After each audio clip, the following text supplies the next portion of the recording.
اب میں آپ کو بتا دوں روحانی مرض کیسے پیدا ہوتا ہے، اور اگر یہ آپ سمجھ گئے تو میں یہ سمجھتا ہوں کہ آج کی نشست میں آپ نے بہت کچھ سبق سیکھ لیا۔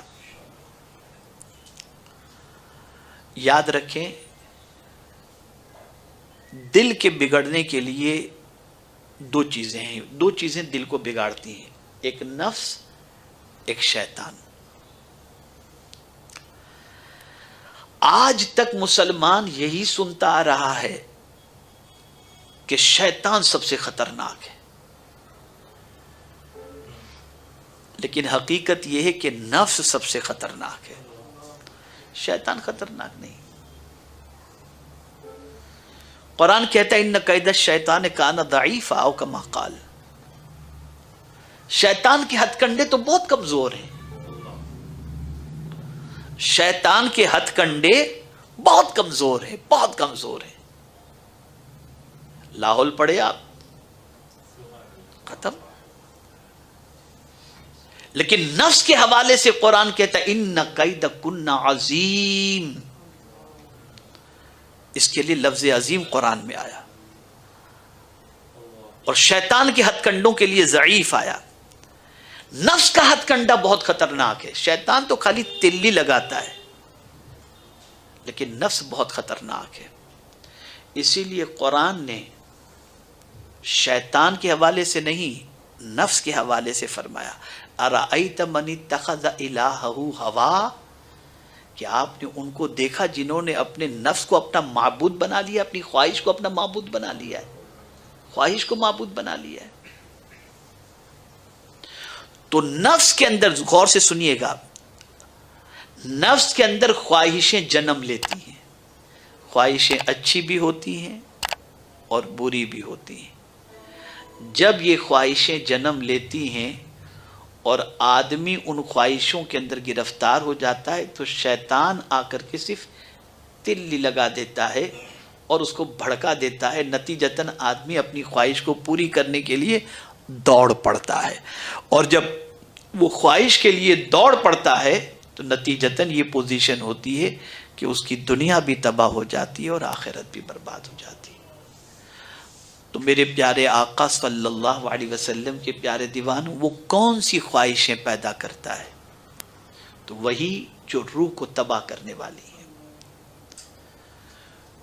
اور یہ بات بھی یاد رکھیں، کبھی کبھی ذکر الہی کرنے والوں کو بھی نفس جو ہے نا ایسی اس میں گرفتار کر دیتا ہے، مکر کے اندر، کہ ذکر کرنے والا، عبادت کرنے والا یہ تصور کرتا ہے میں تو بہت کچھ کر رہا ہوں، لیکن اس کا معاملہ صفر کے علاوہ کچھ نہیں ہوتا۔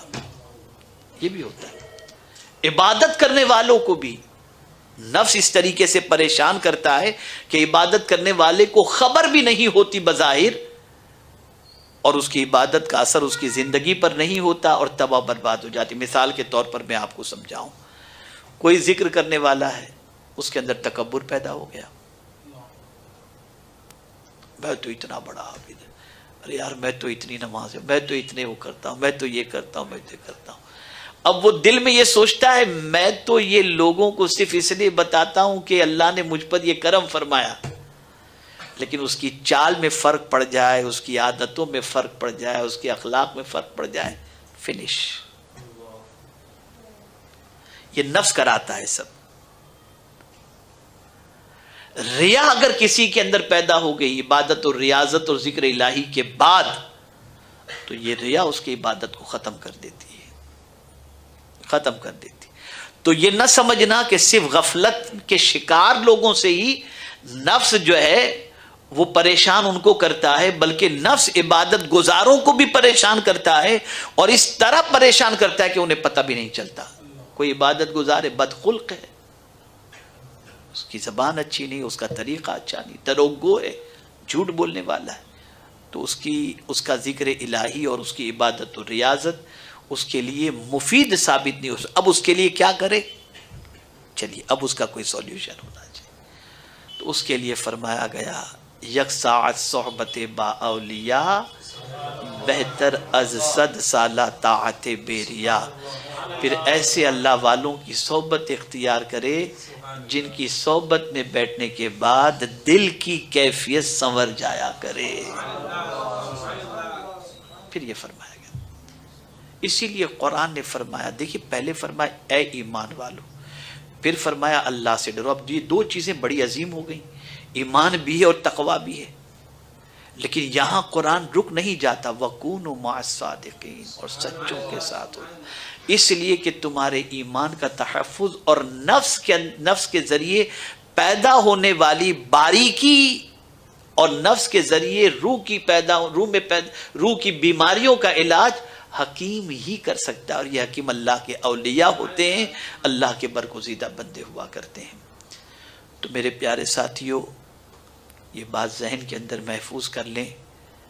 ہمیشہ کوشش کریں اپنے سے اچھے، اپنے سے باصلاحیت علماء بعمل، بزرگان دین، ان کی صحبت میں بیٹھنے کی کوشش کرو.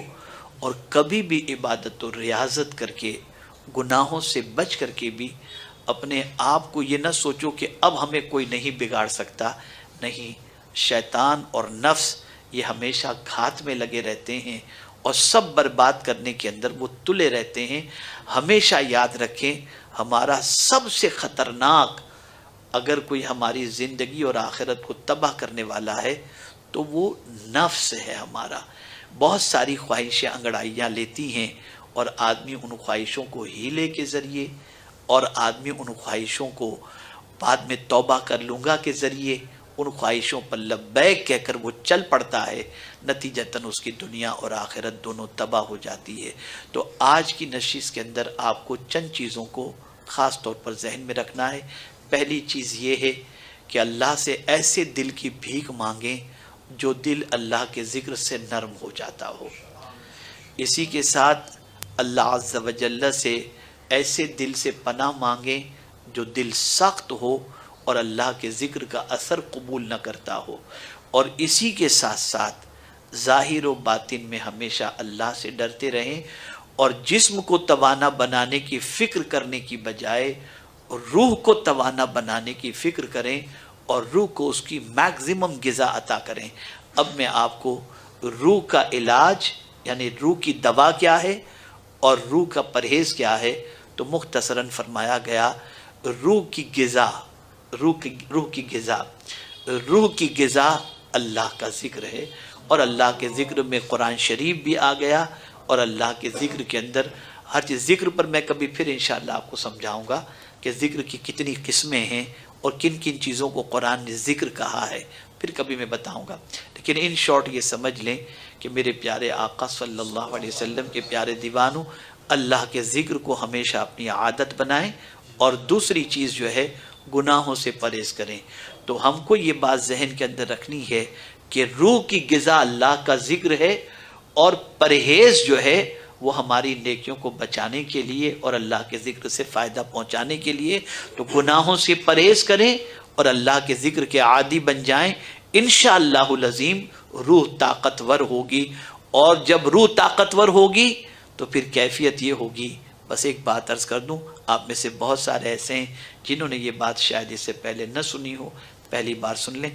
پھر روح جب طاقتور ہوتی ہے تو اس کی کیفیت یہ ہوتی ہے کہ وہ اپنی آنکھوں سے نہیں دیکھتا. اتقوا بفراست المؤمن فإنه ينظر بنور اللہ تعالی.